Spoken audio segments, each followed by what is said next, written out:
11 डिसेंबरला गुजरात येथील धर्मेश पटेल आणि त्यांचे सहकारी ग्वालियर येथून मुंबईकडे स्कॉर्पिओमधून जात होते.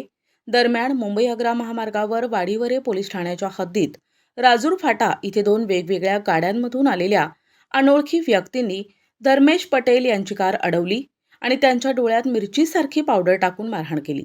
त्यानंतर त्या लुटारूंनी पटेल यांच्याजवळील 4.5 लाख रुपयांची रोकडा घेऊन पोबारा केला.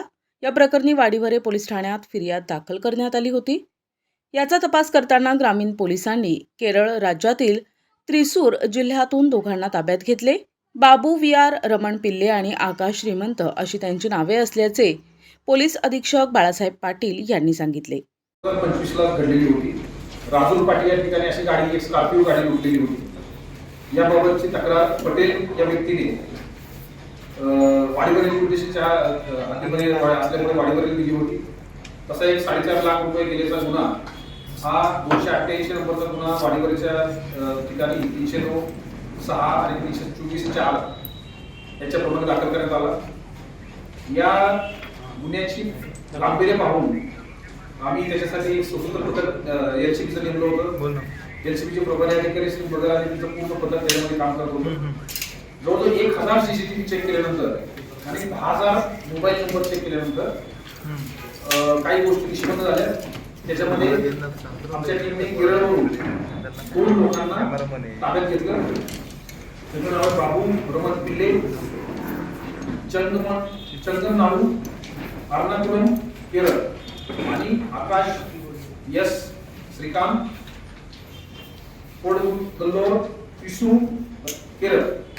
हे 2 लोकांना ताब्यात घेतल्यानंतर त्यांच्याकडून असं समजलं की सध्या त्याच टोळीतले 10 सदस्य हे शिवनाच्या भागामध्ये एक गाडी लुटण्यासाठी आलेले आहेत आणि ती गाडी लुटण्यासाठी त्यांनी सापळा रचलेला.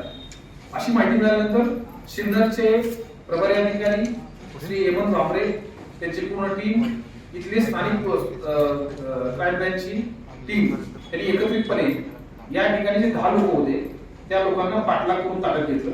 म्हणजे इथले 10 लोक आणि केरळमधून आलेले 2 लोक असे 12 लोकांना ताब्यात घेण्यामध्ये यश मिळालेलं आहे. एवढी मोठी टोळी आतापर्यंत कधी मिळालेली नाही. त्यातले 2 मिळतात, 1 मिळतात, 4 मिळतात, जास्तीत 12 लोकांना यामध्ये पकडलेलं आहे.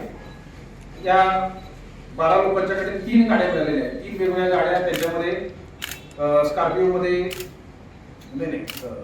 त्या 3 गाड्यामध्ये स्प्रे, वेफर आणि इतर सर्व रॉड वगैरे या सगळ्या गोष्टीच्या दरोड टाकण्यासाठी आवश्यक गोष्टी असतात त्या सर्व मिळाल्या.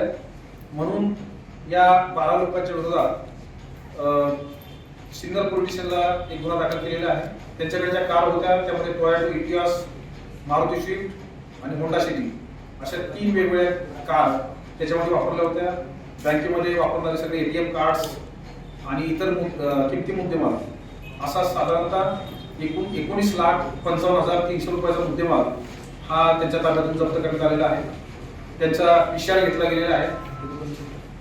23 तारखेपर्यंत त्यांना PCR मिळालेला आहे आणि त्यांच्या इन्फॉर्मेशन मध्ये त्यांनी वाडीवरीचा गुन्हा केलेला असल्याची कबूल दिलेली आहे. याच्याबरोबरच आणखी काही जिल्ह्यातील आणि राज्याच्या बाहेर मधले सुद्धा गुन्हे की आताच्या पुढच्या परिस्थितीमध्ये नक्कीच उघडकीस येतील. कारण त्यांची जी पद्धत आहे ती पद्धत सर्वत्र वापरली जाते आणि यांचे जे मोडस ऑपरेंडी ते अतिशय गुंतागुंतीचे आहे, ज्याच्यामुळे त्यांच्यापर्यंत पोहोचणं हे अत्यंत कठीण काम होतं. त्यांची भाषा आणि त्यांचे तात्काळ गायब होण्याची पद्धत या सगळ्या गोष्टी त्यांच्यापर्यंत पोहोचू देत नव्हत्या.